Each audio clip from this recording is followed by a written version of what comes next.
Hi, I'm Jess, and 1 year ago I was hired as the campaign manager for Northampton North. It's been a busy year, but we're making real progress. My focus has been on growing our membership and recruiting new activists. We have a fantastic team out knocking on doors and hearing from residents all year round. Because of this, we have a team ready to win at the next election. My name is Akram Mwanga. My role is Borough Campaign Manager for Barking and Newham. My role involves bridging the communication gap between the association officers and the volunteers, and also the voters, and also CCHQ. I'm the go-to man. My name's Rhys Fox and I'm the Borough Campaign Manager for Enfield and Haringey. When I started in Enfield and Haringey in 2017, my main aim was to build capacity. My team were going out once a week with maybe 1 or 2 people. Now, in 2019, they're going out 3 times a week with triple that figure. And that capacity building programme is really paying off. It's been hard work, but now that the association has me as a full-time campaign manager, we can work together to get more members and more activists.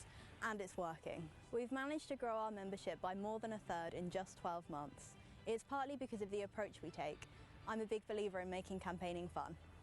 My priorities for the future are training and more training, getting more volunteers, and we need to get the support base for the party to carry out a massive campaign. We need to get more volunteers and capable to go onto the doorstep and engage with voters on a day-to-day basis. It is thanks to your support that we can continue to build capacity. Across the country, campaign managers like me are doing great work, winning elections, raising money and bringing in new members. Labour are ready. In the last 7 months, they have recruited 102 members of staff. So with your support, we can continue to build capacity and take the fight to Labour.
I'm Jess, and 1 year ago I was hired as the campaign manager for Northampton North.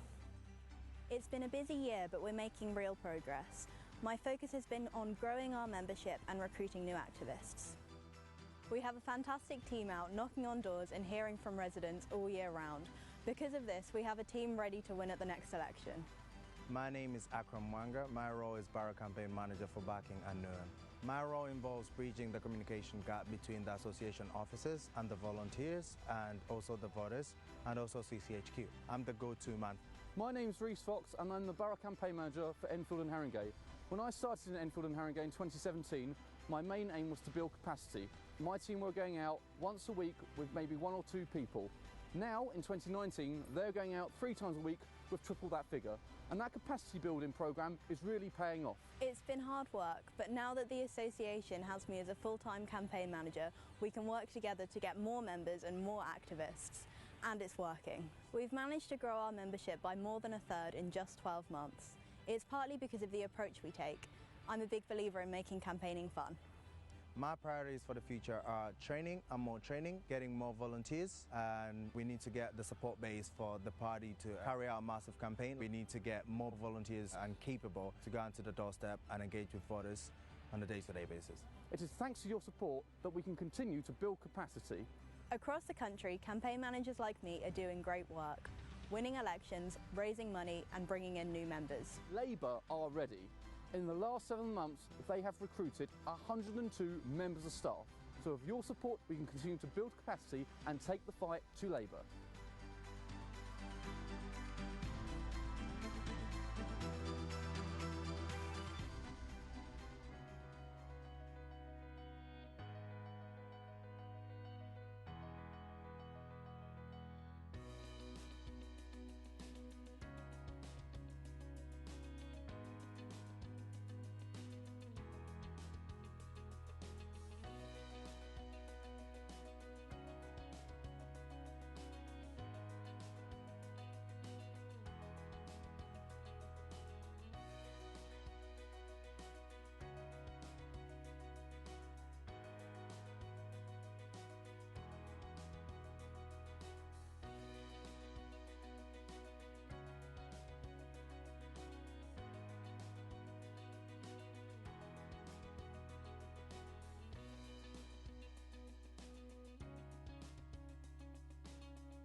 Shumaya Croeso.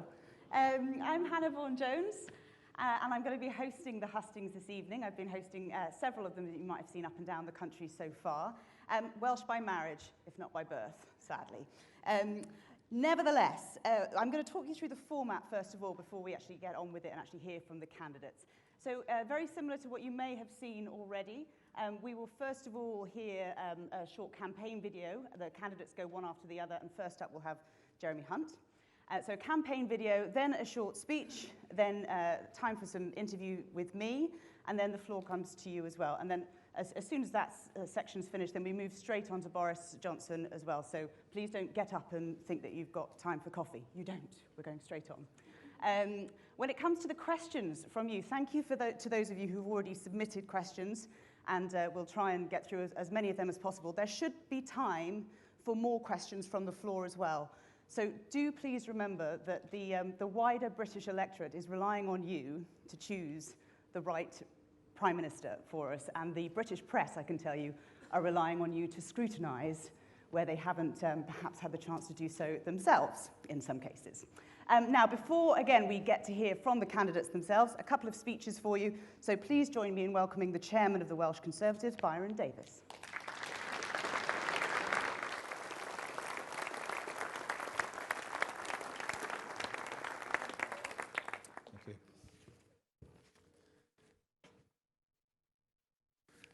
Well, good evening, ladies and gentlemen. Are we in good spirits? Yes. Excellent, good. Well, a very warm welcome to you this evening here at the All Nations Centre in our capital city of Cardiff, one of the 16 organised hustings for the Conservative Party leadership candidates around the UK. My name is Byron Davies, and I have the great pleasure, indeed the honour, of being the chairman of the Welsh Conservative Party in Wales, obviously. Now, it's really wonderful to see so many of you here this evening, and I'm sure you'll not be surprised to hear that there's been a huge interest in attending these hustings, a real challenge logistically, and my sincere thanks goes to those responsible for the organisation behind the scenes, and I really think they deserve a round of applause, actually.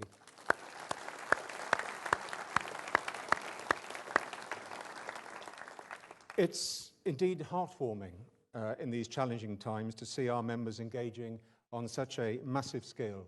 But you know, I'm not surprised. This exercise is good for the party. You will have seen some positive media commentary about the quality of the questions being asked, even described by the Financial Times as spot on. And so the whole experience is helping to dispel the typical sort of media narrative about us and our party. You may be aware that we were even recently described by the New York Times as a fanatical sect. A choice comment, I think, from across the pond at this particular time. But that doesn't mean they won't try and find unflattering pictures to prove their stories, so breathe in, ladies and gents. Now, as chair of our great party here in Wales, I get to travel the length and breadth of our beautiful country on a regular basis.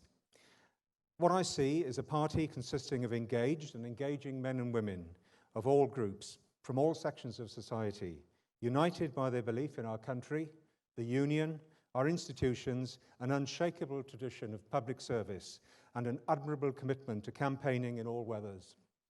I've yet to meet anyone in our party who cares about where you come from. We only care about where you're going.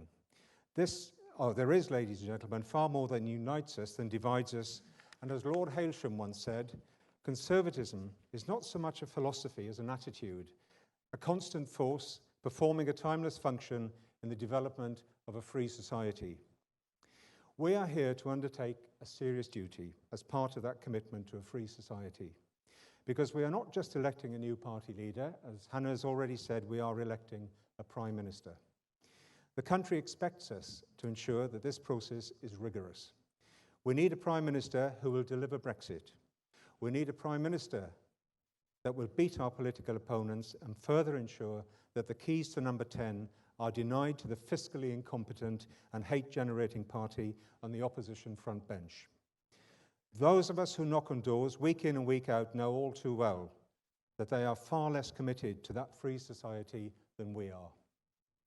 The case was made to the party board on behalf of the voluntary party that the leadership campaign had to reach every part of the United Kingdom, that all members should have access to at least one husting. There was no disagreement at this point. I'd like to thank the party chairman, Brandon Lewis, where is he? There, Brandon's at the back, for his support for this. I'd also like to thank him more generally for his support for the voluntary party.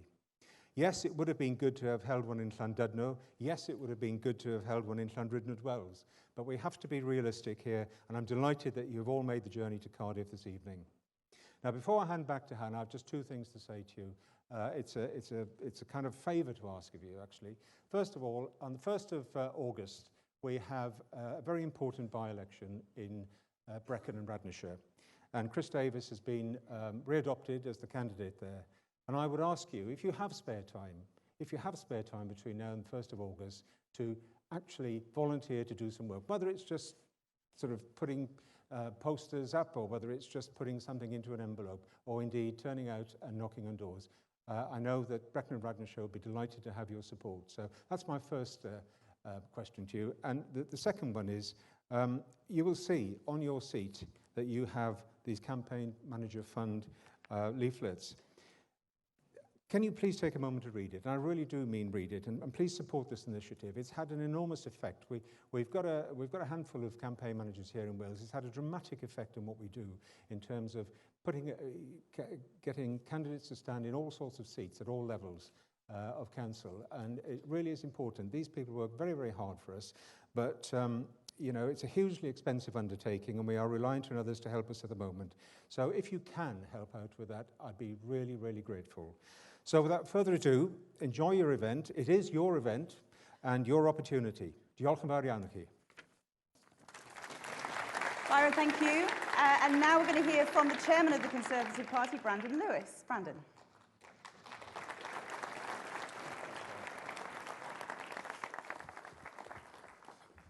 Good evening. I'm really here to effectively reinforce actually pretty much what Byron was saying. And it is very fitting for me as chairman of the party to be here in Wales. It's always quite special for me because I became chairman on the 8th of January last year at about 9 o'clock in the morning. And the very first event I attended officially as the chairman of the Conservative Party was the Welsh Conservatives visiting Downing Street that afternoon. I know a few of you are here this evening, I can recognise. So it's always been very close to me that it was the Welsh Conservatives that welcomed me first as chairman of the party. And as Byron said, it is important with the elections we have got, with the seats we need to win here in Wales, that you get your chance to quiz our two candidates. As somebody who was chairman of the party and been a volunteer for much longer than I've been a member of Parliament, I felt quite strongly that it is right that we as a voluntary party actually have a part in having a chance to assess and question the two candidates. So we can go beyond, and the challenge for you tonight, no pressure, is to go beyond being spot on, but to actually really nail these questions tonight with a really good variety of questions across a variety of topics. And when you leave this evening, do just remember to have a look at the cards on your chairs. That Campaign Manager Pledge Fund is hugely important. Those campaign managers, some of whom are here helping tonight, actually really do make our lives as volunteers, as candidates, as councillors and MPs easier because they make sure we're organised. Where we have them, we win, and we win better. And the more of them we have, the more seats we can look to win. So please do look at that before you leave. Be generous, and there'll be some, you know, we haven't got a raffle tonight, I'm afraid. I know it's a Conservative event, there's no raffle, but you will have a chance to take any spare change and any spare notes and put them in a bucket as you leave. All of that will go into a campaign manager fund to allow us to have more campaign managers here in Wales. And they matter because they mean we can develop the professional campaigning machine. And that machine needs to be delivering for vision. And that's what tonight is all about. A chance to hear the vision and the ideas, the enthusiasm about the opportunities for our country in the future. And both our great candidates, and we are blessed as a party to have two great candidates who will be outlining to you tonight a really positive vision. And you in question will be able to test that vision that gives you the confidence to know that as a party, we'll be campaigning and going out to the public of the United Kingdom in the future to say, we are the party with the ideas and the vision and the determination to deliver for every part of the United Kingdom. And we've got the policies to do it with. That's your chance tonight to find out which of these candidates have got the answer to that for you. So enjoy this evening. As Byron said, it is your evening, and thank you for coming. And over to Hannah. Brandon, thank you. And just to echo again what Brandon said, when we get to the Q&A section, no topic is too niche. Let's not have just 20 questions just on Brexit. Of course, I understand there'll be some, but no topic is too niche. So if you've got something that directly affects you and your community, by all means, put that question to the candidates. Right, as I said, first up this evening will be Jeremy Hunt. So before we hear from the man himself, let's hear from his campaign team. The most striking quality about Jeremy Hunt was his unwavering commitment to get results. I think perhaps part of that is to do with his background in business. No matter what the obstacles were, he was prepared to push through them. He wanted to get results. I've seen him deliver on the things that matter most to the British people. He has credibility from all sides. I trust him on Brexit. I've known Jeremy for 40 years, and about 25 of those years we've worked together, setting up various businesses. Those early days were absolutely about his determination and grit. He would never give up. When I first met Jeremy, I realised he was a man who actually was committed to making a difference. In 2008, I lost my baby son Joshua as a consequence of serious failures in his care during my campaign to kind of uncover the truth about what happened. I was struggling to be heard, and Jeremy really listened and treated me as a grieving dad rather than a troublemaker. I knew that this was somebody who was going to change things. My mum died quite tragically in poor care in Mid-Souths. Jeremy was incredibly kind. He saw the bereaved daughter behind the campaigner, and he saw the people that mattered. I have known Jeremy Hunt since the early 2000s. He and his business partner started funding the education of children living with HIV in our community-based programme. Jeremy's generosity was sensed by us all. That desire to make a difference really drives him. It's never been about him. It's always been about what he can do to help others. The work he's done will save the lives of countless babies, and other families will not have to go through the kind of pain that we did. People often underestimate Jeremy because he comes across as being such a polite and generous and nice person, and he is. But I remember hearing him warning the EU not to mistake British politeness for British weakness, and I thought that just about sums him up. I was pessimistic about the London Olympics. I thought, we couldn't mess this up. I remember talking to Jeremy in the build-up. He said, no, we're a great country. We can do this if we have the right mindset. The delivery was outstanding, but also had this element of fun. I know that Jeremy was very involved in getting that balance right. He believes in Britain as a force for good in the world. He's shown strong values at the FCO and consistently good judgment. Negotiating, toughing it out when things get really difficult, keeping going, having a vision. Those are the skills that we need in a Prime Minister. He's a unifier. He's somebody who can reach out to different groups of people. My dad always taught me that politics should be about making a difference in ordinary people's lives. And Jeremy made a huge difference to our lives. He gave us hope, and that for me is the main thing, that he gave us hope in some very, very dark days.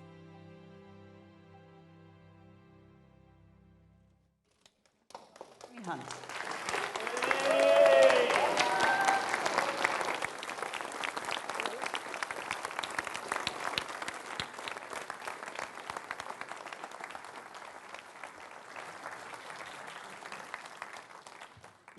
Good evening, ladies and gentlemen. It's fantastic to be in Wales. My dad's family come from Mold in Clwyd, a town that was briefly famous as the home of Timothy Dalton, the James Bond character. And of course, will be very famous if our next Prime Minister's family hails from Mold. So if you're just looking for a little extra reason to switch to Hunt, let's put Mold on the map of our political history. And I want to also start with a thank you because of the extraordinary performance by Welsh Conservatives in the 2015 general election. Without that, we would barely have got a majority. You helped us in England by calling most of those MPs Davis, and we're going to get one of those Davises back as MP for Brecon and Radnorshire on August the 1st. He's a brilliant local MP.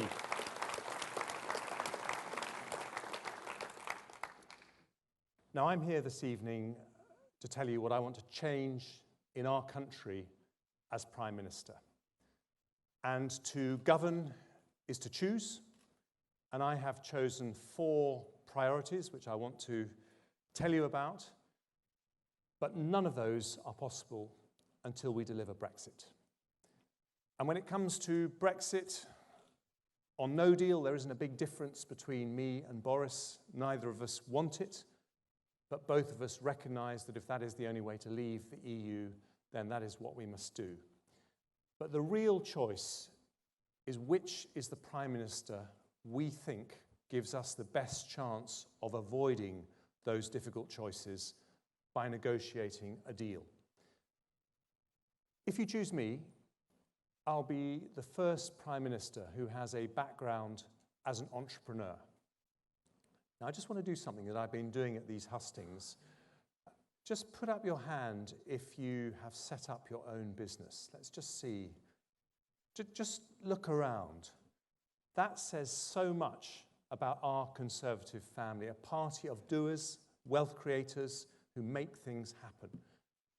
And what is it that entrepreneurs do every day of their working lives? They negotiate. They know not to blink. They know to walk away. They know to establish trust and rapport, because you never do a deal with someone you don't trust. And that's what I'm going to do when I take us out of the European Union. And after we've done that, there is so much potential for our amazing country. And I want to tell you those 4 priorities. And the very first is, as someone who set up their own business, to fire up our economy to be the most pro-growth, pro-enterprise, greenest, most high-tech, fastest-growing economy in Europe.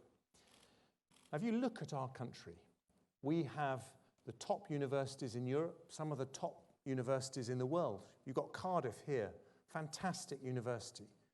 We've also got the inventive and creative traditions, our technology entrepreneurs, the medicines being developed here. We could be the world's next Silicon Valley. And why does that matter? Because in 10 years' time, people aren't going to be talking about Brexit. They're going to be talking about driverless cars and drones and artificial intelligence. And if we can make this country the world's next Silicon Valley, we can set ourselves up for the future. And it's so important in the context of Brexit, because I want to park an economic jumbo jet on Europe's doorstep, so that when it comes to those trade talks, they need us every bit as much as we need them.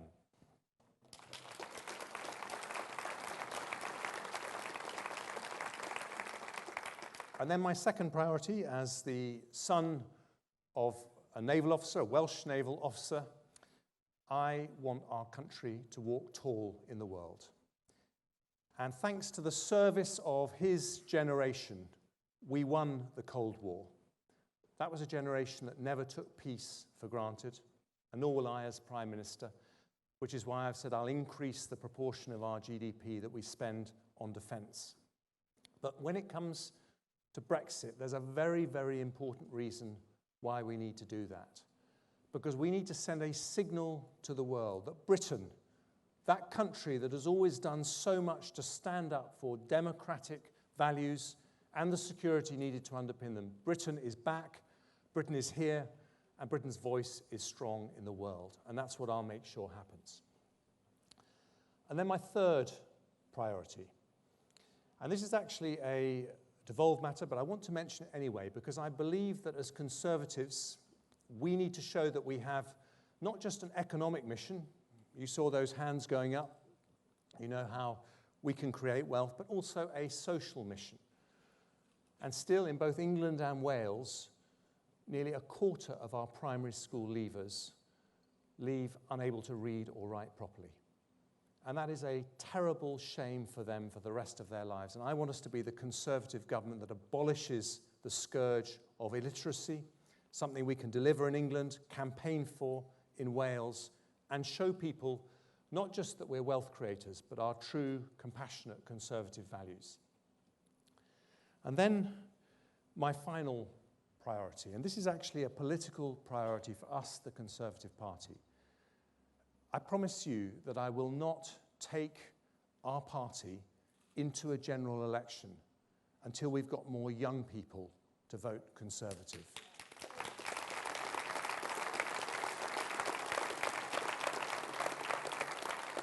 You know, we cannot be the party of aspiration if the most aspirational people in our country aren't supporting us. And so I've outlined a whole series of policies to help young people. We've got some young people here, so maybe we'll talk about them all later. But there's another very important reason why we need to do this. Attracting young people was the heart of Jeremy Corbyn's success at the last election.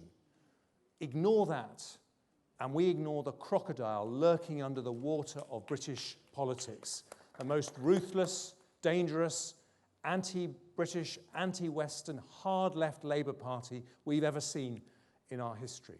So, at this moment, get things wrong, and there will be no Conservative government, no Brexit, maybe even no Conservative Party.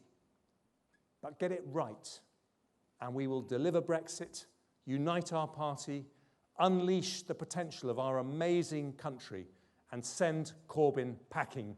Let me show you how. Thank you very much.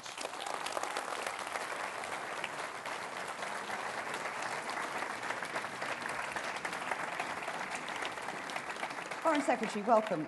There have been reports today that some Tory members may be able to vote more than once. If the result of this contest is very, very close, will you order a recount or a rerun? I completely trust our Conservative Party members. If there's been any kind of administration error, and I think the Conservative Party have been handling this extremely well, by the way, I know they won't vote twice. However tempting it may be to back Hunt twice, I'm asking them not to, because we want this to be an absolutely fair election, and of course I'm going to trust the result. You mentioned in your speech about Brecon and Radnorshire by-election coming up early next month. How worried are you about the Remain alliance that is now forming in that constituency? Well, we've got to be very careful, because this isn't just happening in Brecon and Radnorshire, it's starting to happen in other parts of the country. I've seen elements of that happening in my own constituency, and that's why we've got to be a really strong fighting force. Now, in Brecon and Radnorshire, we have a fantastic local MP with Chris Davis, who is a great guy, and we have to get him back. But we also have to recognise that the left are changing their tactics, and that's why it is more important than ever that we as a Conservative Party unite to defeat our opponents. The last year has not been great for that, but when we unite, Conservatives never can be defeated, and we've just got to remember that going forward. But given how precarious Chris Davis's position is and how crucial his seat is for you as Prime Minister, and the very fragile majority that you have, why are you backing him now? Well, I'm backing him because he was a great local MP, and because I believe that his constituents will also want to back him. The local party backs him. He had a rough time with the administrative error that he made, but I think he will be a fantastic Conservative representative for Brecon and Radnorshire, and I want to see him back in the House of Commons. If your parliamentary majority is reduced, it would potentially, I think it would go down to 3. How would that impact then on your deal or no deal planning? Well, we have a very precarious majority anyway, and you will never hear me criticise Theresa May, because I think she has a tremendous sense of duty. She absolutely did her best, and I think the people of this country recognise that. But if we are going to learn from what went wrong, we have to recognise that one of the reasons the European Union stopped negotiating with us was because they thought that the British government couldn't deliver the British Parliament. So the way that I'll make sure that we get a majority is in my Brexit negotiating team, I will have people from the DUP, people from the ERG, who are the Brexit purists in the Conservative Party, Scottish Conservatives, Welsh Conservatives, so the EU can see that anything we propose can get a majority through Parliament. Moving on to food banks, because I don't think this is a topic that's come up yet in these hustings so far. How do you account for the significant increase in the number of people across Wales relying on food banks over just the last year? Well, I think as Conservatives, we should always care about people who are suffering below the breadline. I think that is a very important part of our Conservative values. one of the reasons why that increase has happened is because we allowed job centres to refer people to food banks in a way that wasn't possible under Labour. So we broke down that barrier, and I think that was the right thing to do. But we should always be conscious of people who are struggling to make ends meet, and that's why I'm so proud that we introduced the national living wage. We've significantly increased the minimum wage. Income inequality has fallen under the Conservatives to one of the lowest levels for 30 years. And I think we've shown by the number of people on low incomes that we've taken out of tax that we are doing everything we can to support people who are on the breadline. Just to put some figures on it, though, the Trussell Trust said that 2,852 people, including nearly 1,000 children, had used food banks in Chepstow, Monmouth and Abergavenny in 2018-2019, many of them blaming the universal credit system. Well, I know that Amber Rudd is looking at what we can do, and one of the things that she said is that we will get rid of the 5-week wait, which I think has been a particular issue. But let's also remember that the best way out of poverty is to find people jobs. And you know, this Conservative government, we came into power in 2010 facing the worst financial crisis since the Second World War. And against all the odds, we've created 1,000 jobs for every single day that we've been in office. And that has had a massive impact on reducing poverty and reducing inequality in our society. So let no one say that we don't care about poverty, because I think we do far more than any Labour government would have to tackle it. On to Brexit. Wales received significant investment from EU structural funds. How do you propose replacing that investment in the aftermath of Brexit? Well, when we leave the European Union, we won't have those annual contributions that we have to make for our membership. So there will be a net increase in funds that the Exchequer has to spend. And of course, we're going to make sure that all parts of the United Kingdom benefit from those additional funds. So it may be that one pot of money is less, but another pot of money will be better. Wales receives the highest amount of any UK region. And I will make sure as Prime Minister that Wales does not lose out, because I think it's very important as a Conservative Party that we're the party that wants to spread wealth through the whole country, and I'm also a passionate unionist. So 2.4 billion euros is the amount of money from 2014 to 2020. Would you match that for Wales? I will make sure that Wales does not lose out.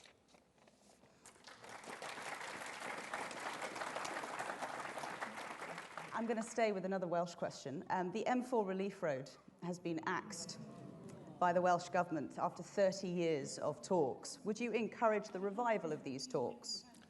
Well, I would encourage a completely different approach to infrastructure. And let me say this, that both Conservative and Labour governments, both sides of the border, have not taken over my lifetime a strategic long-term approach to infrastructure. And I think the point of Brexit is a moment when we have to show real confidence to the world about our ambitions for our own country. So I am very, very pro-infrastructure. I'm pro the third runway. I'm pro-HS2. I'm pro-infrastructure projects in Wales. Electrification, I think it's disappointing it's not going all the way to Swansea.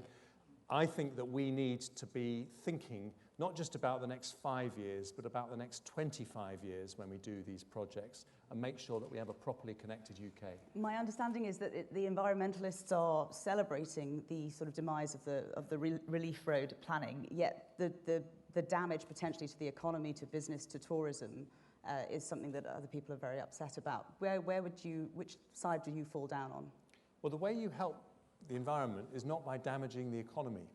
To transform our economy into net zero by 2050, making it one of the greenest economies in Europe, you need to invest a lot of money, and that means we need the growth that comes from good transport connections. But I hope the transport connections we have on those roads will increasingly be electric cars, so that we're not polluting the environment. And one of my plans is pollution-free cities, with a network of electric car charging points to do that. But I think we have to be pro-growth, and I don't think it's a choice between being pro-growth and pro-environment. The way you help the environment is by firing up the growth of our economy, and the best evidence for that is what we Conservatives have done, because since 1990 in this country, our growth is up by over 70% and our emissions are down by 40%. So it absolutely can be done. How committed are you to increased devolution? Well, I'm in favour of devolution. I think the mistake that Tony Blair made when he set up the Welsh Assembly and the Scottish Parliament was that he didn't have a similar constitutional settlement inside England. So it became a very lopsided constitutional settlement, and I would like to see more powers devolved across England. But I'm also against constantly chopping and changing what the constitutional settlement is between London, Cardiff and Edinburgh. I think we need constitutional stability, as most federal countries have, and we need to hold the Welsh government properly to account for their responsibilities in Wales, particularly the NHS. I found that very frustrating when I was running the English NHS, and likewise with Nicola Sturgeon in Scotland. You mentioned before about your father being born in Wales. Who will you support in the Rugby World Cup? Now, you just made me lose every single vote in this room, Hannah. I switched to England to Wales on marriage, so there you go. I think the best way to answer that question is to say that if by any chance England doesn't win, I want it to be Wales. Very good. Okay, it's time to go over to the floor. I do have some questions that have been sent in before, as I mentioned before. So Patrick Javier, if you are here and you'd like to make yourself known, we'll get a microphone to you. There we go. Thank you, thank you. On or about the 13th of February 2016, Mr. Putin supported Brexit. How did this strike you? Well, I think Mr. Putin wants to do anything that he thinks might upset the Western order. But I think he misunderstands what Brexit is about for our country. And when we leave the European Union, we are going to be a stronger ally than ever, both with the United States and with our friends in Europe, because we've all completely understood what Mr. Putin is up to. And I'll tell you one of the things that he's been doing recently, which is interfering with democratic processes in countries all over Europe, particularly countries like Ukraine that have very fragile democracies. And one of my jobs as Foreign Secretary has been to think what it is that Britain stands for. And when I go around the world, what I find is that other countries have a whole lot more respect for us than we sometimes have for ourselves. And that is because we are seen as one of the oldest and most robust democracies in the world. And so I think our job has to be to stand side by side with other democracies, particularly young ones, so that Mr. Putin doesn't get his way. Why would Brexit benefit Russia? I think he just wants anything that stirs things up. And I think we're wise to that now. Okay. John Lister has a question. John.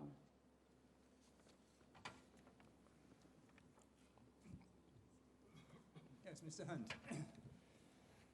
How can you convincingly expect to lead the Conservatives in the House of Commons when in the final ballot more than 3/4 of Tory MPs chose somebody else? Because I came second, and the decision is now for members. And, you know, I think that I'm someone who has shown throughout my political career that I can bring the Conservative Party together. And my time as Health Secretary for England, I had some very controversial and difficult issues to solve, and I kept the Conservative Party united behind me. So I just make this point. We have had a very difficult year where we have not been able to unite and deliver the Brexit that we promised by the end of March. And that has led to some very bad election results in local elections, European elections, and the Peterborough by-election as well. And we have to come back together as a party now. This is our opportunity.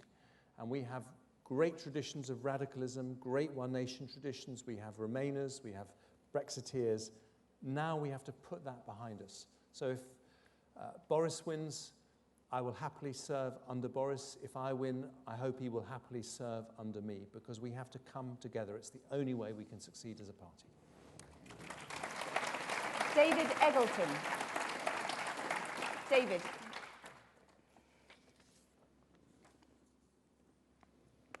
Mr. Hunt, this country needs a Conservative government with Conservative policies. How will you win the next election by attracting more of the younger generation to vote for us? Well, thank you, David. By the way, it's very hot in here. Having been on many family holidays in Wales, I'm used to this intense heat that you always have. This is the most important question, and I touched on it in my comments earlier, David, and I'll give you some examples. So I think with young people, it's about two things. It's about aspiration and about values. When I joined the Conservative Party, I was just 19 years old, and I wanted to set up my own business, buy a house, save up for a family. And we had a Conservative government then back in the 80s, and that was their policy, to make it easy for people to do those things. Right now, if you want to buy a house as a young person, it is much, much harder than it was in our day. And so just as Margaret Thatcher had a plan to help 1.5 million council tenants get onto the housing ladder by buying their own council house, she called it Right to Buy. I've got a policy called Right to Own, which will help 1.5 million young people who can't afford a deposit, find it difficult to get a mortgage, help them onto the housing ladder. Then we have to think about values too. And for young people, the litmus test in terms of their values is climate change. They want to know that we are going to be conservatives, we are going to conserve the planet that we're in a responsible way, deal with things like the melting ice caps. And that's why I think it's very important that they can see our commitment to a green economy as well as a rapidly growing economy. And I think we can do that with our policies, and I think we made good progress. But doing more is not the same as doing enough, and we've got to persuade them that we're doing enough. Connor Jones. Is Connor here? If you could raise your hand if you are here. No? We will move on. Faye Jones. Is Faye here? Yes, just in the centre there.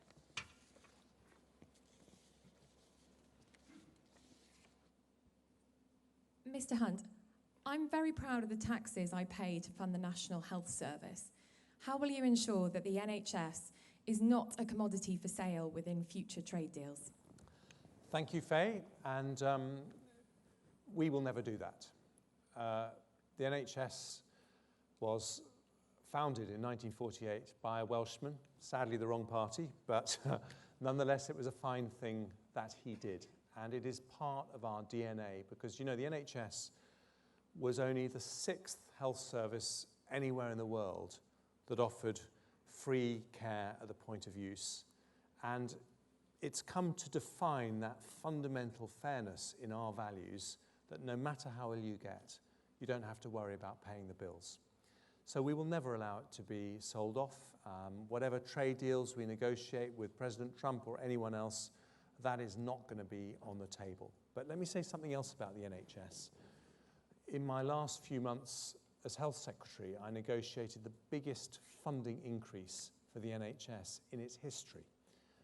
That happened because of painful decisions that we took after 2010 to put the economy back on its feet. Decisions that were opposed by Labour at each and every step of the way. So never let Labour say that they are the guardians of the NHS. It's the Conservatives that find the money the NHS needs, and we can be proud of that. Jean-Hélène Eggleton.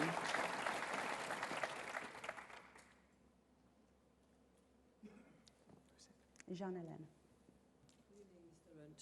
Recently announced Cardiff Crossrail will need some investment from the UK Treasury and should score well on UK Treasury return on investment of rail enhancement projects.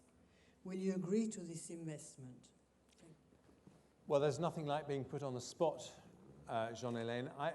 I don't want to give you a specific answer on that project, but I want to just refer back to what I said before. We've got to back important infrastructure projects. And I'm just guessing that you may be French in origin, is that right? Oui, oui, there we are. I think France has had a much more long-term approach to infrastructure investment than we've had in this country, and that has benefited France. And you know, the country I lived in for a couple of years, Japan, they built their first high-speed rail in 1964, 2 years before I was born. So I'm not against nicking good ideas from other countries when we see them, and I think a long-term approach to infrastructure is something it's high time we had in this country. Kathleen Watkin. Is Kathleen here? Just to the side. You wouldn't just wait for a microphone, thank you. Mr. Hunt, it's been reported that you intend to bring back fox hunting. How will you intend to ensure that the fox dies humanely? Thank you. Well, look, let me be clear. It's a free vote issue in the House of Commons. There isn't a majority to change the law. I don't think that's going to change. And because it's a free vote issue, it's not my plan or intention as Prime Minister to change the law on that. But I was giving an honest answer to an honest question. It's how I voted before, and I have a very rural constituency, and you have to make a judgment as to what is best for the rural economy. But my priorities as Prime Minister for the rural economy will be rural broadband, which is absolutely essential if we want to stop the depopulation of our villages. It is reducing business rates on high street shops in our villages and our towns, because they're finding it very difficult to compete with the online revolution, and we want lively high streets in all our towns and villages, something that I hope the Welsh Government takes note of. And it's helping our farmers prepare for a potential no-deal Brexit, which is why I announced a £6 billion support package earlier this week. So those are the things I want to change. But if you ask me on other issues, I'll always give an honest answer. Part of Kathleen's question was, how will you ensure that the fox dies humanely? Can a fox die humanely when chased and hunted down by hounds? Well, look, these are things that people have to make a judgment on, and I've made my judgment. It's a matter of public record. Is it important but it's not to you, something. Look, how the fox dies? It's not something I've ever done myself, but it's something that I've made a judgment as to what is best for the countryside, and I would always give that honest answer. Patricia Johnson. Is Patricia here? I think holding yes. a newspaper over there.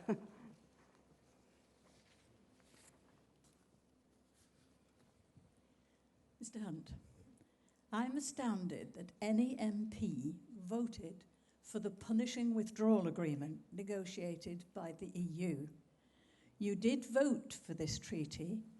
How can we be sure that you will not rehash it in order to fulfill your promise to get it out by the 31st of October?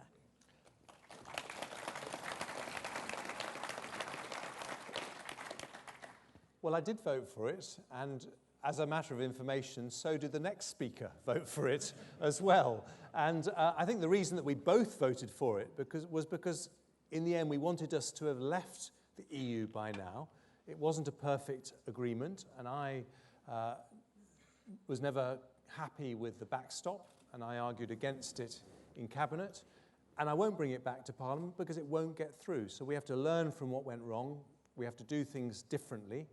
And the agreement that I bring to Parliament will find a different way to solve the issue of the Northern Irish border. I think we can get there with a technology solution. That is what this thing called the Alternative Arrangements Commission has developed under Greg Hands and Nicky Morgan.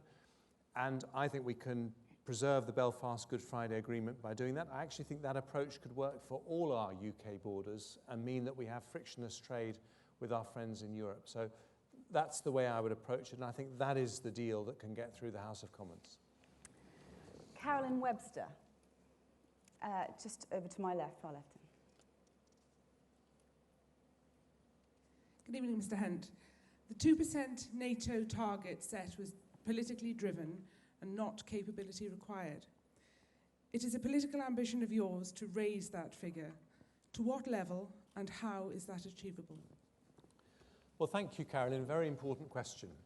And we were spending around 3% of our GDP during the 1990s.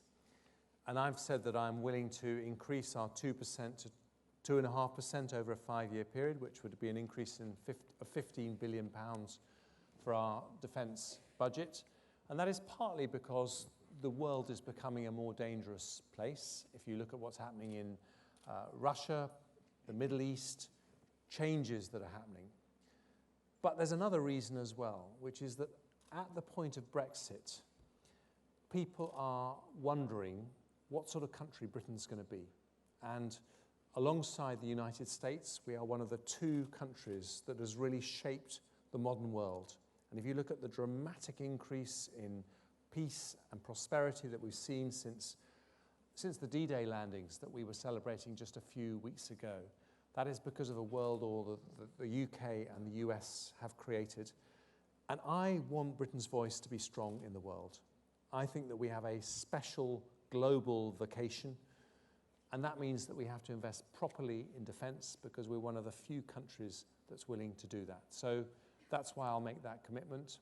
It's not just because I'm a Navy boy, but it's because I think it's the right thing for our country. Questions from the floor. If you would like to raise your hand. Gentlemen, you raised your hand first. I'll come to you. If you wouldn't mind just waiting for a microphone. No, oh, you've got a booming voice. Oh. A loud enough voice. We are all proud of our democracy here in the UK. Yet, 3 years ago, we had a... I think we do need to just wait for a microphone, if you wouldn't mind, sir, just so that we can pick it up clearly across the room.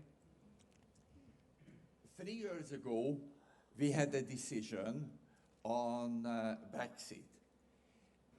Some say that there was some misleading associated with it, and I recognize that. Most people recognize also that lots and lots of things have changed during the last 3 years. Yet, everybody appears to be running away, scared from the idea of a second referendum. No. Where are you on this topic? Well, I'm going to give an answer that's a bit more popular than when I was asked which rugby team I support. Because, sir, I respect the question, and thank you for asking it. But respectfully, I do not think we should have a second referendum.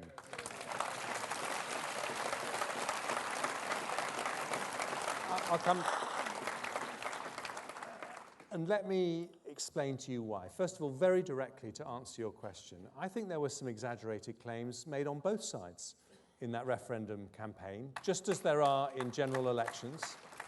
And the great British public are very good at seeing through those claims. And one of the reasons why I am absolutely committed to Brexit was because the claims made on the Remain side, that we would see an immediate collapse in house prices, an emergency budget, slashing the NHS budget, we would see share prices tumble, all those things turned out not to be true. So we had those claims made on both sides. But the reason I think a second referendum will be wrong is because, let's say we had it, and let's say the result was reversed. I don't think that would settle the issue. People would say, well, can we have a third referendum and a fourth referendum? And the truth is that you absolutely rightly, sir, mentioned that we are one of the oldest democracies in the world. Well, the true test of a democracy is whether the political class do something they don't want to do when the people ask them to do it. And all over the world, people are looking at us and they're saying, you know, you guys, people like Jeremy Hunt, you voted to remain, you've been told to do something different. Are you really that democracy that you're cracked up to be? And the answer has to be, yes, we are. And we're going to make a terrific success of it. Yes. If you wouldn't mind just, anytime you get the microphone, just, yes, of course, take the microphone, sir. If you wouldn't mind just saying your name first. Thank you. Myrick Raymond, farming in Pembrokeshire and past National President of the National Farmers Union.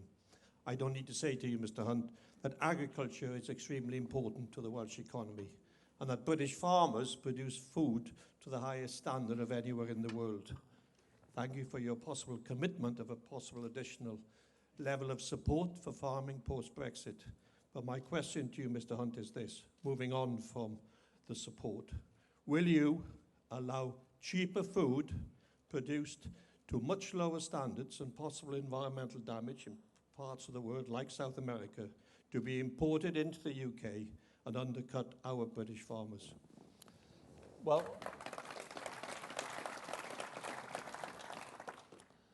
let me say this.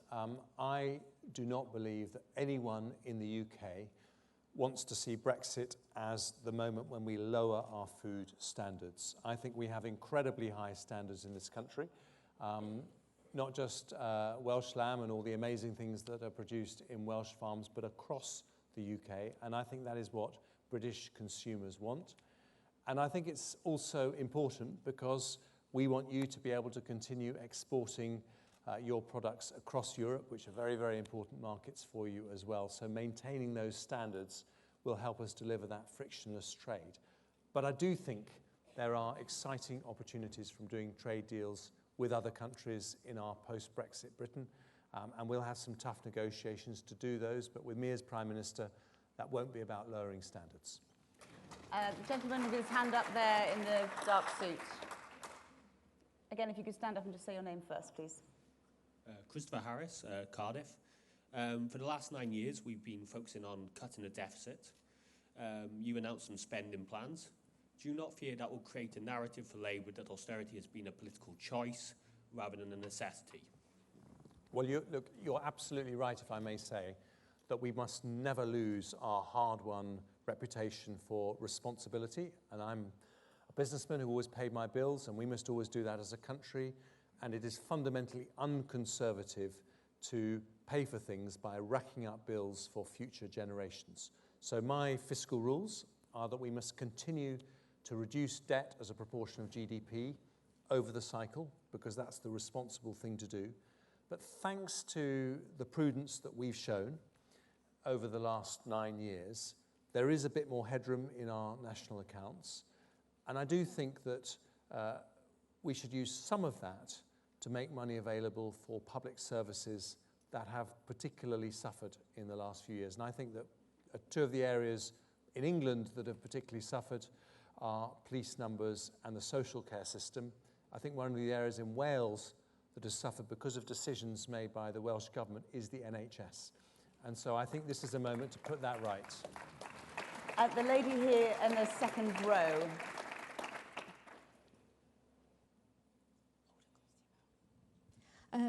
Good afternoon, Mr. Hunt. Victoria Dilcott from Lampeter. I'd like to nip back to your discussion about unity within the party, which we've all suffered watching what's going on in the media, Twitter, Facebook, etc. And you're feeling very strong that between yourself and Boris, whoever becomes PM, that you can bring that unity back. Sadly, as we sit here today, hot off the press, our Chancellor is gathering somewhat a number of 30 MPs together to stop a no-deal Brexit. For me, that's not good. If that's happening, it should be contained within the party.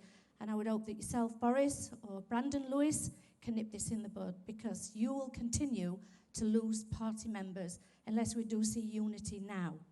Thank you. Thank you, Victoria.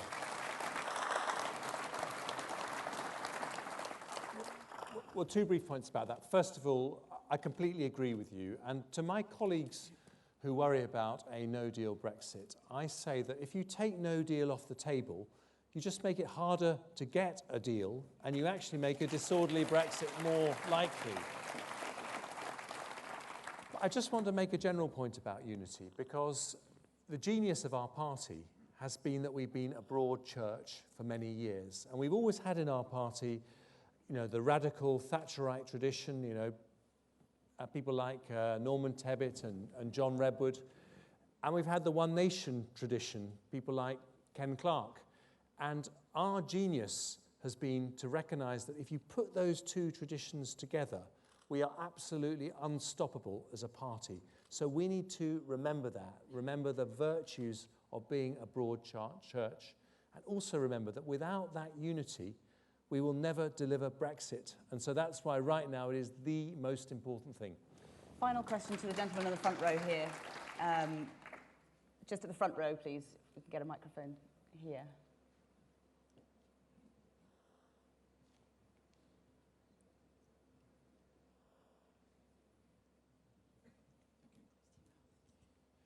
Hi, Jeremy. You mentioned earlier the issue that exists with numeracy and literacy, and obviously it's very, very important that those issues are addressed.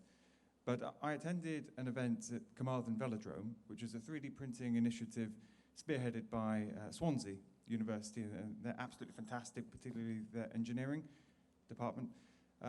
Do you agree that we need to really prepare our young people for digital world of the future? So that includes things like that were happening at the Carmarthen Velodrome, which is a 3D printing initiative, coding, robotics, these kinds of things. We really need, as well as the numeracy and literacy, we need to be preparing young people for the future. So, yeah. Yes, absolutely. And of course, you can't be part of the digital revolution unless you can read and add up. They are the vital stepping stones. So one of the reasons that illiteracy matters more now than it's ever mattered is that people are excluded from doing all those things that you and I do on our smartphones because of the struggle they have to read. But I want to go further because I didn't have time to talk about what the whole of that vision is. I think our blind spot in this country over the last couple of decades has not been the half of school leavers who go to university. For most of them, thanks to the reforms that people like Michael Gove and others have done, we've actually transformed the standards of education. In many cases, a state school education is as good as a private school education, and we can be very proud of that. But I think our blind spot has been the 50% who don't go to university. And if it was Switzerland or Germany, they would leave education with a rigorous technical qualification that meant that they could earn a decent salary doing a good job. And so those are the kind of people that would be employed in the Carmarthen 3D companies of the future. And I'd like us to be a Conservative government that made that promise as the party of opportunity, that every single young person is going to leave our education system with those rigorous qualifications that will set them up for the future. Foreign Secretary Jeremy Hunt, diolch yn fawr. Thank you very much. Thank you very much indeed. Thank you. Thank you. Thank you. Now, as I mentioned, I know it's very, very warm in the room, but please don't go anywhere. I can tell you it's hotter under the lights. We're going to now hear from Boris Johnson's campaign team. Hello, good morning. Hello. Yes, of course you can. If I get in, we'll come out deal or no deal on October the 31st. Good man, good man. We'll do that. Thank you very much. Would that make you come back and vote Conservative again? Yes. That's the spirit. Yes. But we've got to have the courage to tell the people of this country that we can do it if we really want to. And that's the only way, actually. And you're the only person that can do that. A lot of teachers are telling me that they feel that the funding per pupil isn't high enough. We need more police out there, but sometimes I think we need more visibility, I think. And stop and search. Yes. Totally with you. I'm scared because my daughter used to live in London as well. Yeah. She was at university. Safe big city it was when I used to run it. I can tell you we got crime down by 20%. We got the murder rate down. Like Mr. Cardiff, but it's not good. But I also think we need to be supporting the wealth creators in the business sector, because otherwise you're not going to have the dosh to invest. Right. Cut some taxes and you'll get more money in. Would you normally think of yourself as a Conservative voter? Would you say no? No. Ever? Can I ask you a terrible question? Would you consider voting for me? Yes. If there is one lesson from that referendum of 2016, it is that too many people feel left behind, that they're not able to take part fully in the opportunities and success of our country.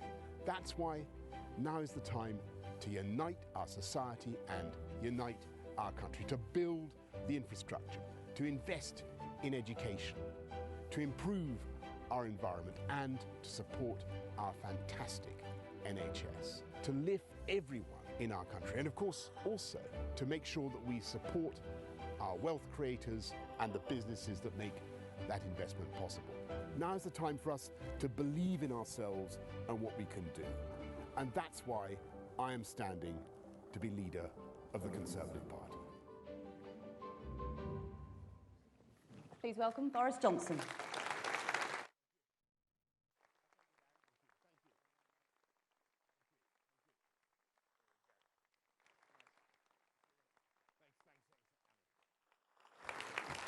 Thanks, Hannah. Well, noswaith everybody. Good evening. Very, very good to be here in Wales, where, after all, I began my political career and where so many things are going well. Cardiff, the world's largest compound semiconductor cluster, the world's largest centre, the greatest centre for precision medicine. In fact, the only thing that's holding Wales back, as far as I can see, is the incredible incompetence and waste of the Welsh Labour government. And I wonder whether you agree with me. We need to get him out. We need to get Paul Davies as First Minister. And we can do it. We can win. Conservatives can win in Wales. Absolutely, believe me. And we can win across the country. And we can turn this thing around, because admittedly, things aren't looking particularly bright for our party. If you consider that we got about 9% in the recent European Parliament elections. But the hour is darkest before dawn. And we are going to come back. And we are going to win. And we're going to win big. Because we're going to do several things to get it right. And number one, we're going to get Brexit over the line. And we're going to come out of the European Union. We're going to come out of the European Union, as we promised, on October the 31st. And we have a very simple deal that we're going to do. We're going to take the provisions on citizenship for the 3.2 million European Union nationals in our country, whom we love, who work very hard, and we're going to make sure that we protect their rights, as we should have done 3 years ago. Isn't that the right thing to do? Put that into law, number one. Number two, we're going to take that 39 billion pounds of British taxpayers' money, which is at the upper end, I think, of EU expectations, and we're going to suspend it in a state of creative ambiguity over the talks until we get some progress. And then we're going to take all the issues of the solutions of the frictionless trade over the Northern Irish border, which is a proxy for all the other borders where we have to get that right. And we're going to solve those problems, which are eminently soluble, by the way, where they logically belong, in the context of the free trade agreement that we're going to do with our European friends and partners after we come out on October the 31st. Isn't that the right thing to do? That's what we'll do. And in the meantime, we'll do what everybody thinks is sensible, what anybody in any negotiation does, and we'll get ready to walk away if we absolutely have to. I don't think for a minute that is what's going to happen, but if we're going to carry conviction and credibility in these talks, we have to get ready to leave on WTO terms. And people say this country can't do it. They say this country isn't up to it. I think they're talking absolute nonsense, don't you? I think we can do it. We're a great country. And I've heard people say, and we were ready, by the way, on March the 29th. We'll be ready on October the 31st. People say that we won't be able to get clean drinking water after a no-deal Brexit. And people say that the planes won't fly. And I read that there were somebody from Tesco said the other day that they were worried there wouldn't be a Christmas dinner by next Christmas. And I think I heard the Department of Agriculture, Food and Rural Affairs say that there wouldn't be any supplies of glucose and milk solids and whey to make the Mars bars on which our children depend. And I can tell you, whatever happens, whatever deal we do, and it will be a very good deal, but whatever deal we do to come out on October the 31st, I prophesy that on November the 1st, the planes will fly and there will be clean drinking water here in Cardiff and the rest of Wales, and there will be ample supplies of glucose and milk solids and whey, because where there's a will, there's a way, ladies and gentlemen. And once we've got that done, I think we can get on with uniting our country, uniting our party, and doing some fantastic things as a modern Conservative government, which is what the country is crying out to hear. And if I have in a sentence what I want to do for the United Kingdom as our Prime Minister, is to bring us together in the way that I was able to bring together that huge city, the people of London. And but let me tell you, but when I took over 11 years ago, we had 4 of the 6 poorest boroughs anywhere in the UK. When I stepped down after 2 terms, we had none of the poorest 20. And we did it by fighting crime. We ruthlessly cut crime. We put in fantastic infrastructure. We closed the opportunity gap in society. And it was the bottom quartile who saw the biggest increases in life expectancy and prosperity. The whole city gained massively in prosperity, but it was the poorest who did the best. And that is what we can do across this whole country as Conservatives, bringing Britain, bringing our great UK together with much better transport infrastructure. And I think, by the way, Conservatives should take a bow for what we did in taking away tolls over the Severn. Wasn't that the right thing to do? But we need now to go further, and we need to reverse the chaotic decision of the Welsh Labour government in cancelling the M4 Relief Road, having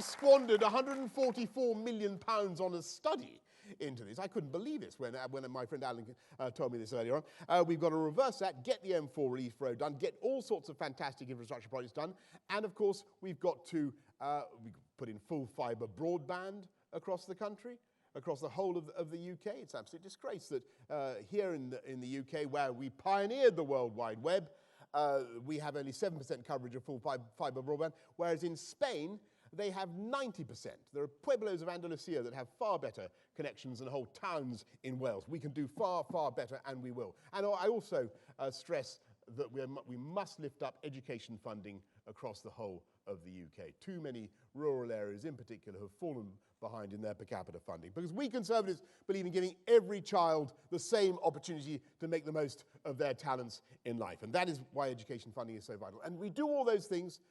Of course, what we do simultaneously is support the wealth-creating and business sector that is so vital for producing the income on which those great public investments depends. And there is one man who doesn't understand any of that, of course, one group of people, one small cadre of antiquated semi-Marxists who don't get any of that, who don't get the balance and symmetry of our modern conservatism, and that is, of course, Jeremy Corbyn and the Labour Party. And whatever happens, we must make sure that we get ready to defeat that disastrous economic and political strategy. And I would remind you that Corbyn would put up taxes, and John McDonnell, who is sacked by Ken Livingstone for being too left-wing, if you remember, in 1984, they would put up taxes on inheritance, on pensions, on income, on financial transactions, on gardens. And I would remind you, the last time I had to beat an emanation of the London Labour left in the form of Ken Livingstone, in 2012, our great party was 17 points behind Labour. We came from behind, we overtook them, and we won. We're going to do it again, my friends. We're going to do it again with your help. I hope I can count on your support.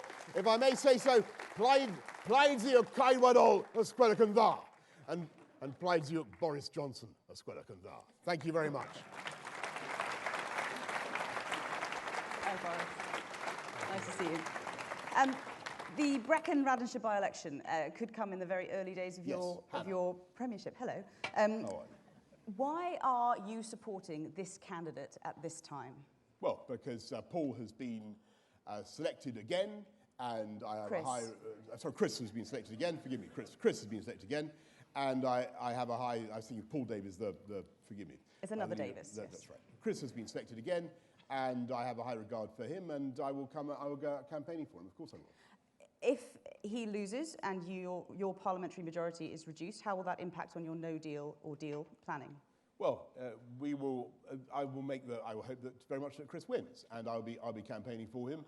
And you know, I don't see why I should automatically budget for his defeat. I think that we must fight for every vote in Brecon and Radnorshire. But if we do sustain a defeat, then obviously we still have a majority, and we will use that majority to implement our policies. The Welsh manufacturing sector relies heavily on access to the single market. If there is a no-deal Brexit, are you prepared to shoulder the collapse in Welsh exports to the EU? Well, I don't think that there will be a collapse in Welsh exports to the EU, for the very simple reason I think that what we will have is a protraction of the existing arrangements, the tariff zero quota deal that we have at the moment, until such time as we've done the FTA. But in the event that our EU friends decide that they're going to punish their own nationals and punish who want to buy British goods, and punish UK businesses by putting up tariffs and quotas and instituting barriers to trade for the first time since the Napoleonic continental system, then clearly that is a matter for them. But we will take steps now to protect our agricultural sector and all sectors with deficiency payments, with export refunds, with farm gate payments, whatever is necessary to protect the agricultural sector and the just-in-time supply chains of the UK. Of course we will. And that goes from the automotive sector to electronics? Yes, and I think what people don't perhaps recognise is that a huge amount of progress has already been made. And by March the 29th, we were pretty well ready to go. And let me tell you what a great feature of human psychology that I've observed over and the interaction between politics and business. When business knows that there is a problem coming for a long time, or an issue that needs to be addressed for a long time, you find that business people take steps to get ready. And there are, and believe me, if we were, and as I say, it's a very, very unlikely eventuality, but if we had to come out on WTO terms, I really think that this country has the versatility and the creativity to get through it and to prosper and thrive. And that is what we would do. And it's vital that our European friends look us in the eye and know that we're determined to do it. But at the same time,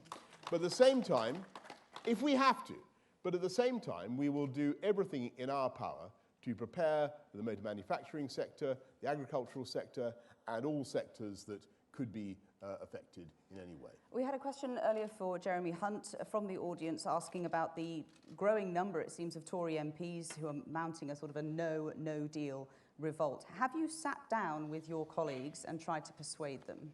Well, I just tactfully remind all my colleagues, and in fact, everybody thinking about this. First of all, politics has changed since March the 29th. We're facing an existential threat now in Westminster. The Conservative Party and the Labour Party, with heroic incompetence, is down on 18 points in the poll. But are you in regular contact with those Tory MPs, your colleagues, who are saying that they would go against a no deal?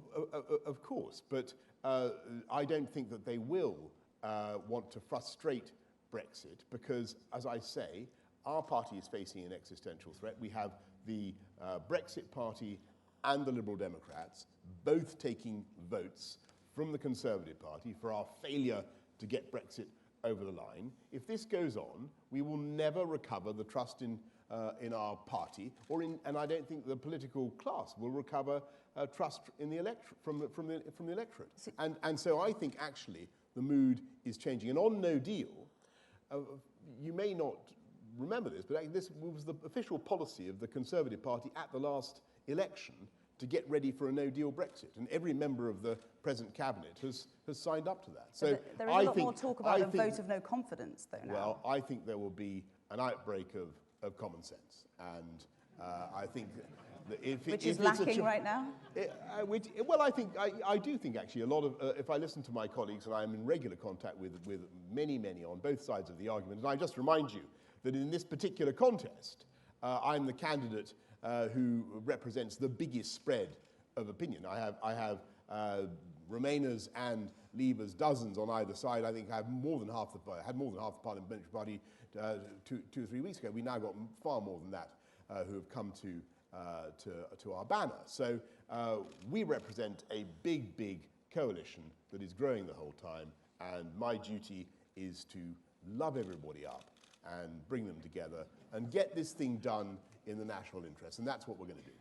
On to renewable energy. Wales could be the renewables hub for the UK, even for Europe. So what plans do you have to go into partnership with the Welsh Government on renewables? Well, I want to pay tribute to Alan, our wonderful Secretary of State, for everything he is doing. I'll talk about the Welsh Government in a minute, but everything he is doing to champion Battery Valley, at Bringed and everywhere.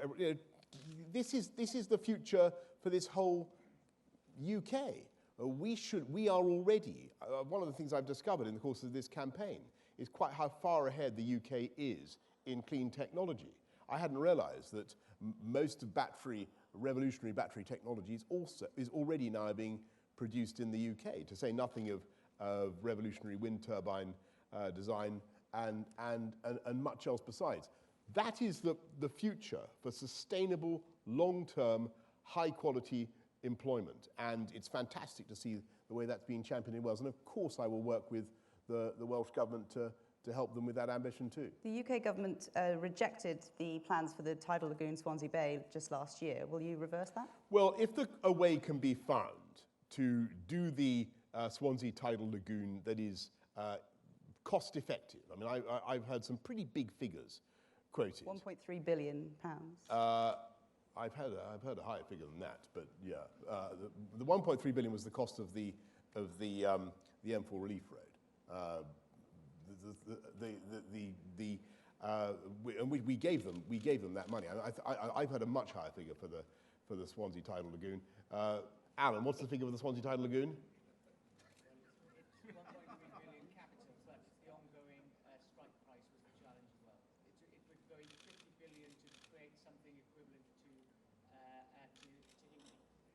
Right, 50, between 1.3 and 50 billion.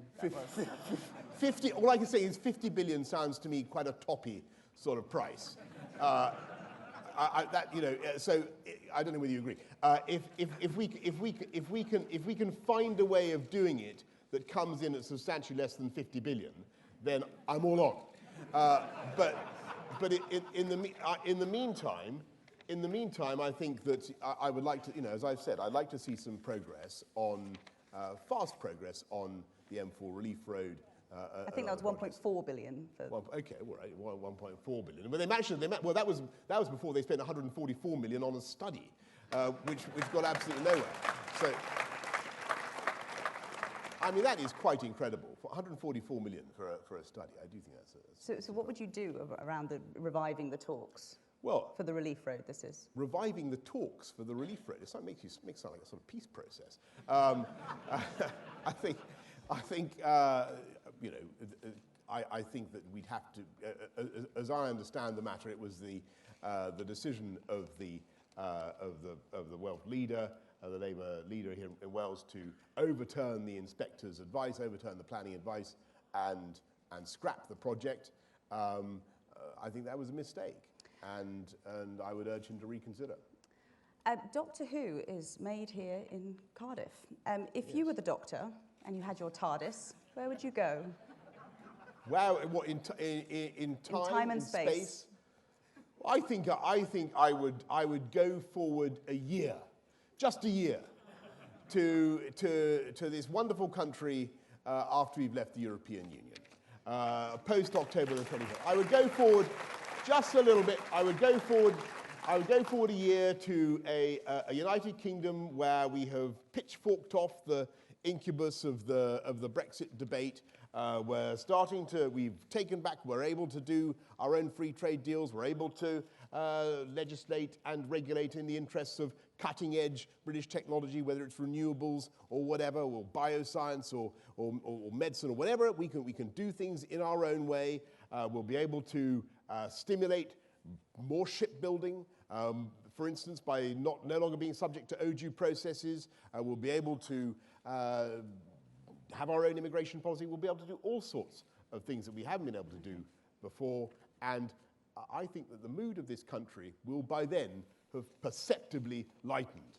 And I think that by the middle of next year, we will have got our mojo back and our self-confidence, and that, in my view, has been sorely lacking over the last 3 years, and has been one of the reasons why our European friends and partners have been so perplexed about the UK and so baffled as to what we really want. Okay. And with some clarity, I think optimism will return. I know you'll be keen to get some questions from the audience, so let's first of all go to Adrian Williams, if Adrian is here.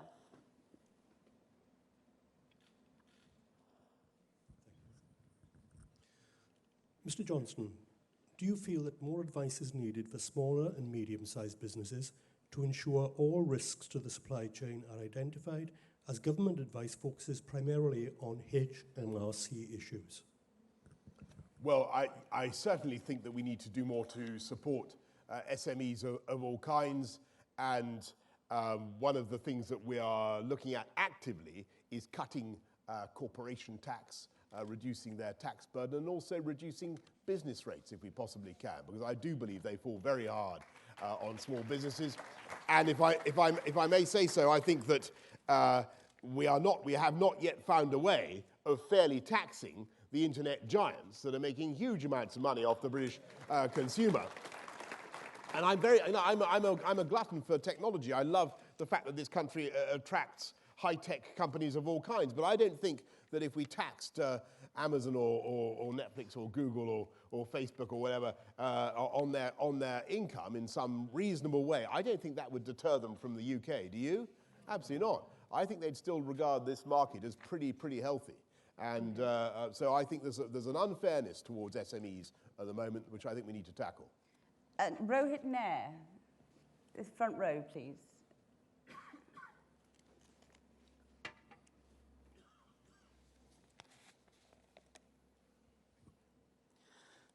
Mr. Hunt has said he'll reduce the corporate tax rate to 12.5%. What are your specific plans around that? Sorry. Also, what do you intend on doing for higher rate and additional rate income taxpayers? Right.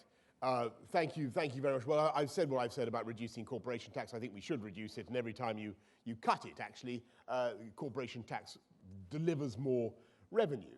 An insight made popular first in the 14th century by the Tunisian Muslim sage Ibn Khaldun, who spotted that if you actually cut tax on date crops, people actually grew more dates and the yield of taxation increased. And I think that is an insight that we Conservatives understand, unlike the Labour Party. Rohit did ask for specifics on corporation tax. And well, I'm not going to I don't want to make any more specific spending pledges this week, if I could. I'm showing great restraint tonight, which is a good thing, isn't it? We're Conservatives. Fiscal restraint, but cutting tax. And I will keep bearing down on the national debt. And on your point about higher rate taxpayers, I think we do need to have a debate as a country about people on middle incomes, whether they're senior nurses or heads of maths departments or police inspectors who are now being captured by the higher rates of taxation. And I don't know about you, but I'm not certain that is right. I think that we should be doing what we can to lift the thresholds and take them out of the higher rates. And I think they're great public servants. They work very hard. I don't see why they should be defined as higher rate taxpayers. And that is, it seems to me, a fundamentally conservative instinct as well. I've been slightly surprised by the controversy that modest proposal has attracted. And it seems to me a sign that we Conservatives need to get our mojo back in talking about cutting taxes on hard-working people. That's part of what we should be all about. Edward Saville. Is Edward here? Front row again, please, with the microphone.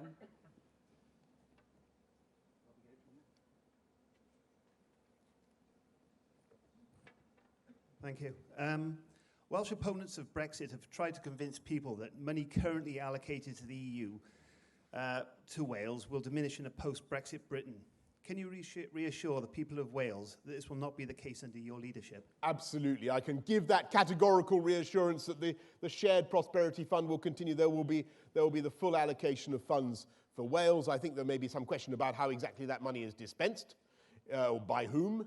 And I would want to make sure that there was a strong Conservative influence on the expenditure of that 350 million or whatever the sum is, and to ensure that it delivered taxpayer value, and so that it was not spent on things like a £144 million study into whether or not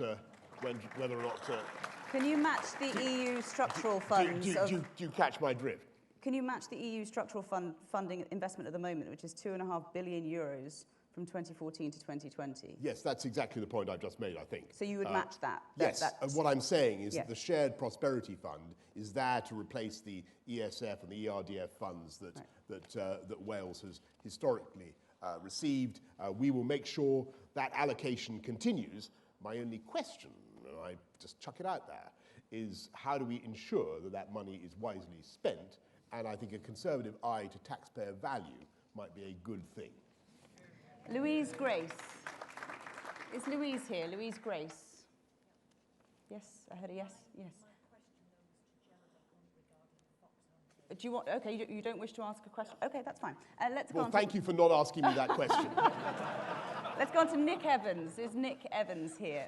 Yes, Heroic restraint.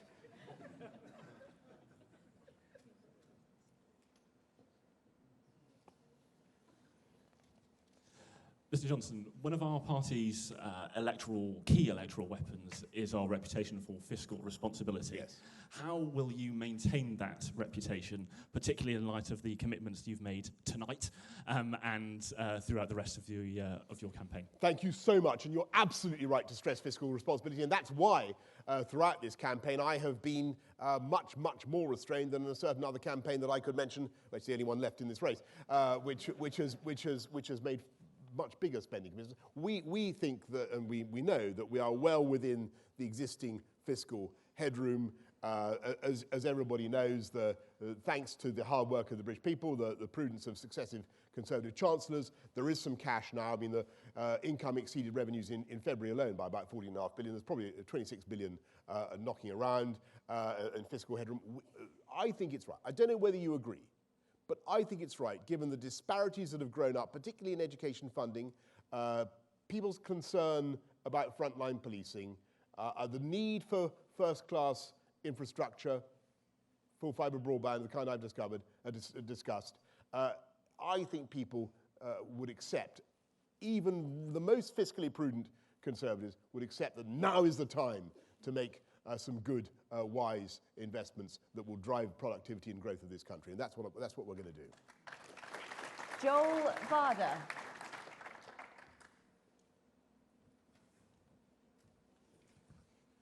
Noswaith dda, Mr. Johnson. Noswaith dda. The Jewish community has seldom been more scared in the UK. Close friends have suggested even leaving the country if Jeremy Corbyn becomes Prime Minister. Do you have anything to say to the Jewish people, and what will you do to support the Jewish community and also defeat Jeremy Corbyn? Well, thank you very much, and let me say that before I became Foreign Secretary, I took the precaution of stationing my ancestors around the world. So I had, Muslims in Turkey and rabbis in Moscow, I'm proud to say. And I think that some of the things that Jeremy Corbyn condones in his party, the language that they use, the sentiments that they express, are utterly shocking and repulsive. And I don't know why he doesn't do more to stamp it out. And the best thing we can all do, is expose him for what he is, which is a serious extremist. You saw what he had to say. You saw there was a very good piece today about the way he defended the IRA after the Brighton bombings. Absolutely shocking, and invited the IRA into Westminster days after people had died. We need to expose what he's up to, expose his attitudes, and be absolutely ruthlessly intolerant of any prejudice or any discrimination in our own party, root it out, and wallop Jeremy Corbyn for 6 when the election comes. And we will, believe me, because I think that the philosophy that I've tried to articulate tonight, of that symmetry between the free market and great public services, each mutually dependent, is something that the British people instinctively get. And Corbyn doesn't get it. He doesn't understand. He has no love, care, or interest for enterprise. I saw John McDonnell was asked whether he could name a single business leader that he admired. He couldn't think of one. That's what we're facing. They're both deeply, deeply sinister, but also deeply, deeply beatable. And that's what we've got to do. A message for the Jewish community. My specific message to the Jewish community is I value hugely the contribution of the Jewish community to our society, and I will do everything in my power to protect you in the Jewish community and to work with the Community Safety Trust and everybody that helps to protect the Jewish community to ensure that anti-Semitism and prejudice against the Jewish community is absolutely not tolerated in this country, and that's what we will do. I said the same the other night, but I'm happy to repeat it, and repeat it, and I'm blue in the face. Helen Fawcett, lady there in the third row back, I think. Hello. Hello. With the slim majority in the Commons, what can you offer that is different to Mrs May when the Speaker is so opposed to any kind of Brexit? He seems determined to defy the will of the people. Well, thank you so much. But I tell you what I can offer. I can offer a wholly different approach. Because I think I'm sad to say that I'm not entirely convinced that the previous British negotiating position was founded on a deep conviction that we had to come out of the EU whole and entire as the UK, come out of the customs union and come out of the single market. I'm not certain that was really, I think that was, that might have been the outward position of the carapace of the mollusk, but the organism within, as it were, I think was a little bit Remain flavoured. And I think was what was fun. That was the fundamental problem. That was why the EU was so baffled by our position, and that it was basically we failed to make our minds up for 3 years, and for 3 years we really hesitated about the model of Brexit that we wanted to choose, and we fudged and we dithered and we delayed until people became absolutely exhausted by the whole conversation. And it's very, very simple. If you want to make a success of leaving the EU, you simply have to make some fundamental choices about the relationship we're going to have. And what we need to do is have a super Canada-style free trade agreement in which we're able to vary our regulation and we're able to set our own tariffs. Otherwise, quite frankly, there is very little point in leaving the EU. And it was because we failed to grasp that nettle for 3 years that the whole thing became bogged down. And so what I offer is a new approach, a new dynamism in the negotiations, and I also think that we have a very propitious moment in politics because everybody can see the threat that is now posed by the Brexit Party.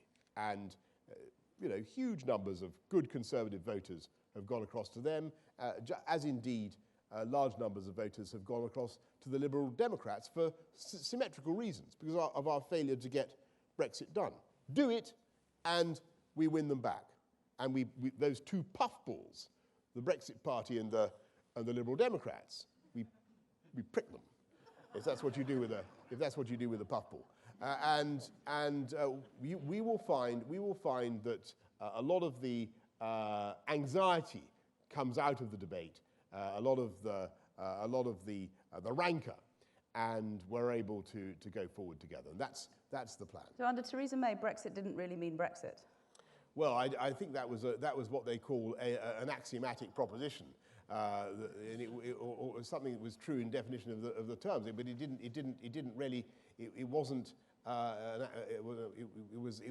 It seemed to me a very revealing thing to say about what sort of Brexit was envisaged, and it didn't mean Brexit. Philip Saunders. What it seemed to mean was the UK leaving the EU, but effectively being run by the EU, and that did not seem to me, and does not seem to most people in the House of Commons, because actually it was Labour benches as well as Conservative benches that revolted against the withdrawal agreement. Everybody revolted against that. They could see the trap that was being set for us, and that's why we need a new approach. Sorry, I'm sorry, madam. Do you mind if we move on, just because I know there are people who want to ask other questions? Philip Saunders, is Philip here? Oh, he's not here anyway. Oh, well, we'll get a microphone to you. You can carry on. No, I'll move on to Gillian Jones, if Gillian is here. In the front row, please.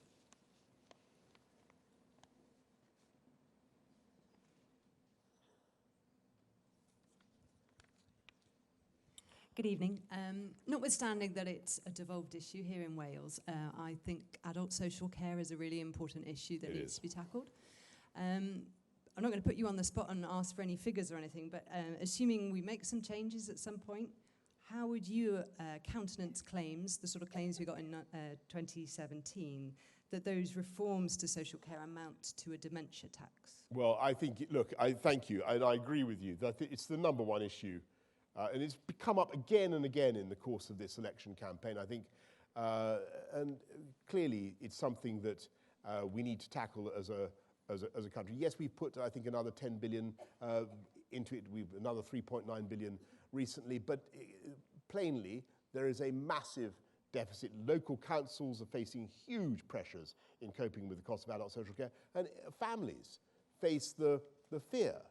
We all understand it, that they could incur hundreds of thousands of pounds in costs for adult social care. And we must find a fair way forward. And can I just suggest to everybody tonight that this is something that is so important and raises such concerns in the public that we should do it together across parties and try and forge a national consensus about the way forward across both sides of the House of Commons, but based on two principles.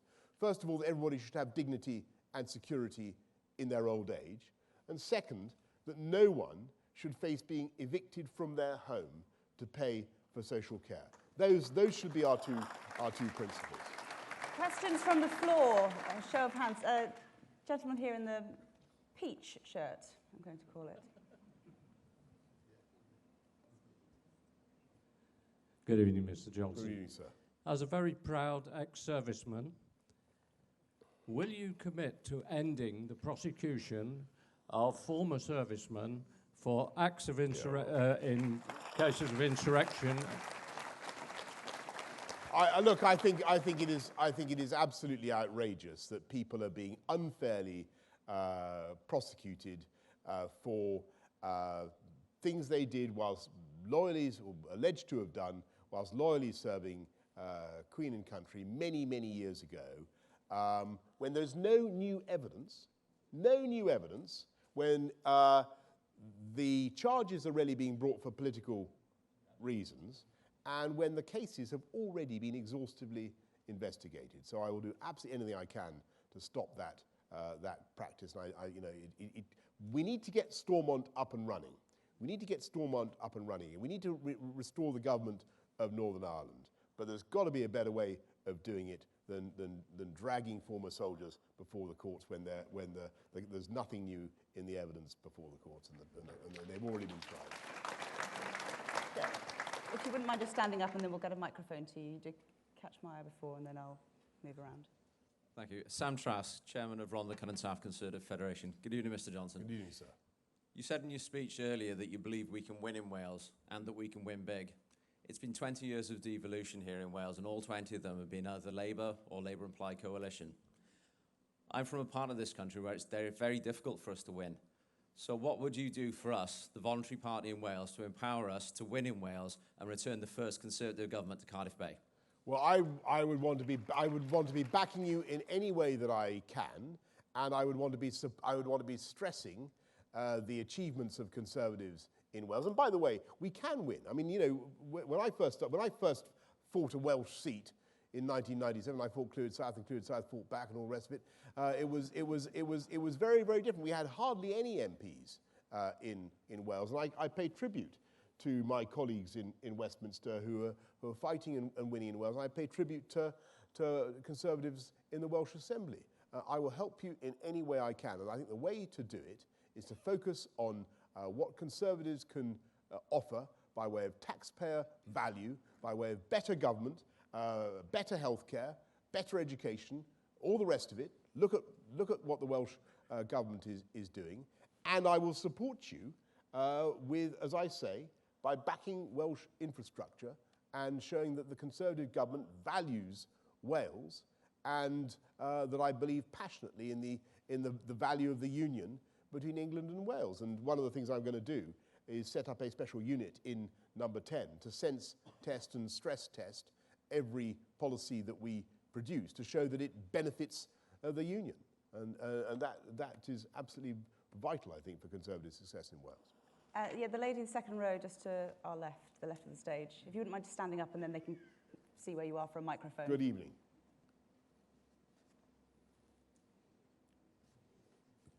Mr. Johnson. Good evening. Despite everybody thinking that the most destabilizing threat to Europe is either climate change or Brexit, I believe, and I think many do, that it's actually Putin. We don't get to hear a lot about it because the responsibility of the SIS, or the intelligence services and military, is to keep things under a lid. But the other thing that most people don't realise is it's almost exclusively the British and American forces who are holding him back. He is looking for any excuse to come over into Ukraine or another border at any moment. Now, when the Brexit negotiations were continuing, Europe threatened to withhold certain pieces of intelligence or suggested that we would be out of the circle if we left, once we'd left. Do you think this is a fair threat? And do you think that part of our negotiations should perhaps make them realise the contribution we've made? I think German special forces only make up less than 1% of that border. Do you think it's fair that we make them realise that perhaps if that's how they want to play it, perhaps they ought to pull their finger out and look after their own borders? Well, look, I think a lot of very, very over the border, by the way, but it's a very real threat. No, you're quite right. And look, a lot of very, very good thoughts in that. And your point about Germany and other European countries is very interesting. I think the reality is that not everybody around the table in Brussels or even around the table in NATO sees Putin in quite the same way. And that is why it is so vital that we remain engaged and we remain very vigilant. As you know, when I was Foreign Secretary with the UK, sent a large contingent to help protect our friends in Estonia on the border with Russia there.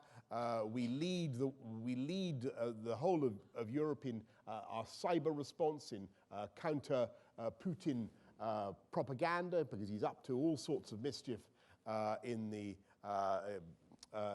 terms of cyber, and the UK plays a very, very important role in coordinating the European response to that.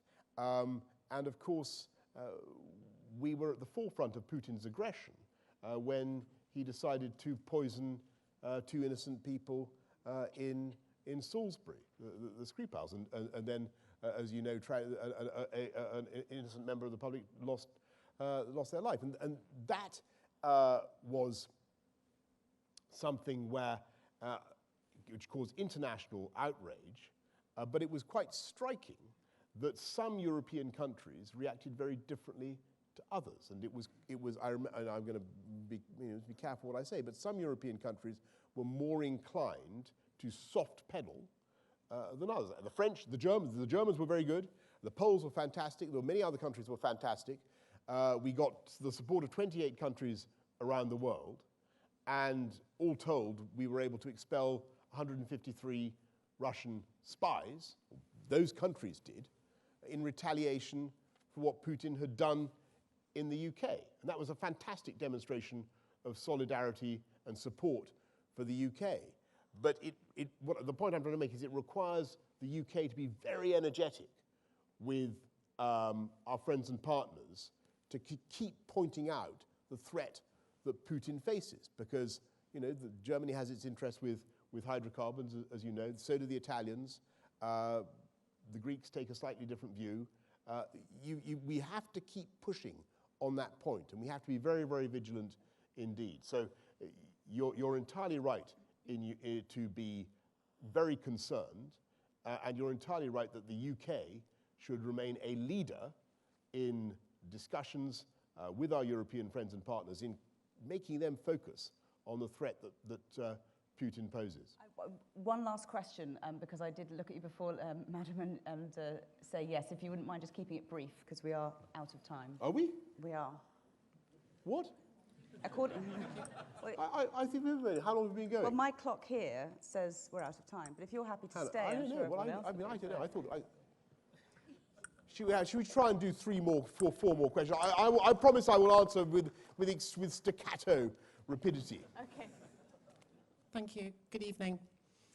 With support from the Secretary of State for Wales, will you help Newport West Conservative Group to spearhead a post-Brexit strategy to create a free port and possibly an enterprise zone at ABP Newport Docks? Oh, I know ABP. I helped. Absolutely, I helped to bring them to. Yes, the answer is yes, but I don't want to make any particular. I don't want to make a commitment. I will spearhead. I will help you to spearhead it and support you in spearhead it. But I don't want to preempt the decision we may finally make about the free port. Is that okay? Okay. I'm afraid we do have to wrap up Why? so that everyone has both candidates have equal amount of time. Sorry, yes, absolutely. Boris Johnson, thank you you so very much. much Thank indeed. Jochen Val. Jochen Val. Thank you.